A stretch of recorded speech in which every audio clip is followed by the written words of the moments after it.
Cari maklumat dan berita politik yang bebas, kupasan yang tepat, panas.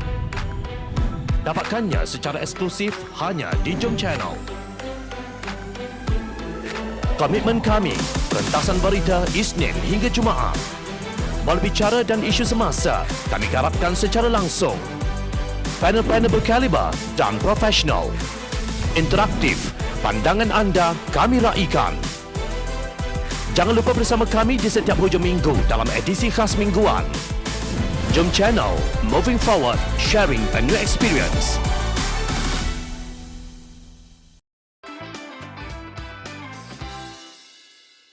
Apa masa depan kerjasama dengan Perikatan Nasional?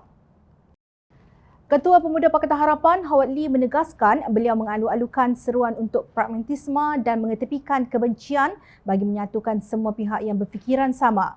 Bagaimanapun memasukkan Perikatan Nasional dalam kategori itu sebagai kemah yang lebih besar bagi pembangkang bersatu boleh dikatakan sebagai tidak boleh diterima dan tidak boleh dipertimbang, katanya dalam satu kenyataan.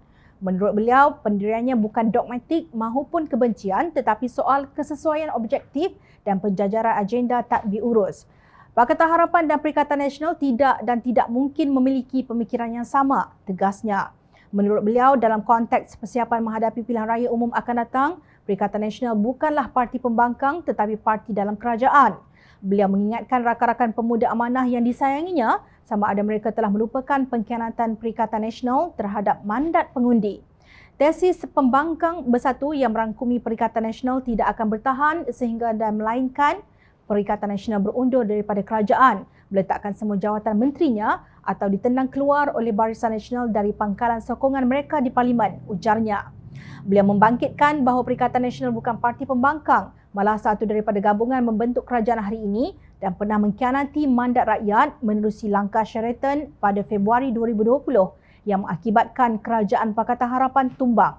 Beliau mempersoalkan bagaimana bentuk pengaturan yang akan diterokai semata-mata untuk menghapuskan musuh bersama. Sejauh manakah kita yakin bahawa cerai mudah Perikatan Nasional dengan UMNO dalam pilihan raya negeri Melaka dan Johor tidak seteruk perkahwinan mudah mereka di Kerajaan Persekutuan.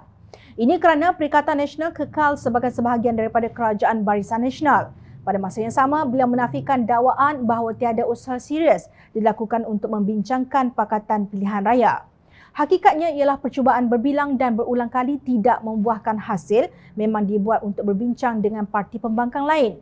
Usaha sedemikian telah dibincangkan dan hasilnya dilaporkan kepada Majlis Presiden Pakatan Harapan di mana semua ketua sayap pemuda turut bersidang, jelasnya. Beliau bimbang kerjasama dengan Perikatan Nasional yang berasaskan kesesuaian dan kemudahan akan melemahkan lagi asas sokongan sedia ada dalam Pakatan Harapan. Katanya lebih teruk lagi ia boleh menghantar isyarat yang bercanggah dan mengelirukan kepada pengundi akibat logo yang berbeza.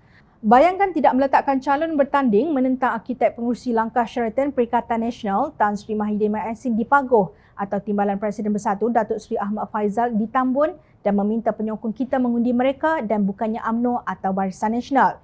Inikah yang dicadangkan oleh rakan-rakan pemuda amanah? Soalnya. Bagaimanapun, beliau bersetuju keperluan kepada sikap yang terbuka dan fleksibel dalam rangka langkah kehadapan. Saya bersetuju dengan tuntutan mereka agar kepimpinan mengemudi negara ke arah yang betul. Namun, saya tidak yakin bahawa menyertakan Perikatan Nasional ke dalam rancangan Pakatan Harapan akan memenuhi tujuan itu dengan baik, kata Howard.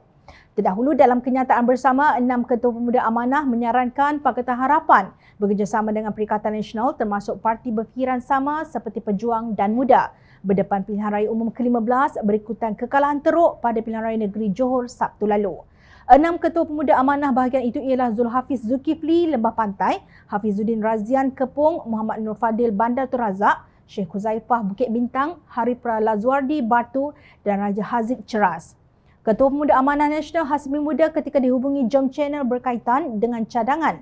6 ketua pemuda bahagian berkata, amanah mengamalkan demokrasi. Mereka bebas untuk memberi pandangan. 6 pemuda amanah kawasan itu hanya mengutarakan cadangan mereka agar kerjasama dengan Perikatan Nasional diterokai. Parti belum membuat apa-apa keputusan secara rasmi dalam hal ini. Pemuda Amanah Nasional selari dengan keputusan rasmi parti dan dalam masa yang sama kita menghormati suara di peringkat akar umbi, jelasnya. Apakah masa depan Pakatan Harapan bekerjasama dengan Perikatan Nasional? Bolehkah Perikatan Nasional dipercayai selepas peristiwa langkah Sheraton? Adakah akar umbi dan pengundi akan menerima baik kerjasama dengan Perikatan Nasional secara perkahwinan mudah ini? Telah banyak hati yang terguris, banyak racun tomahan dan fitnah yang ditelan.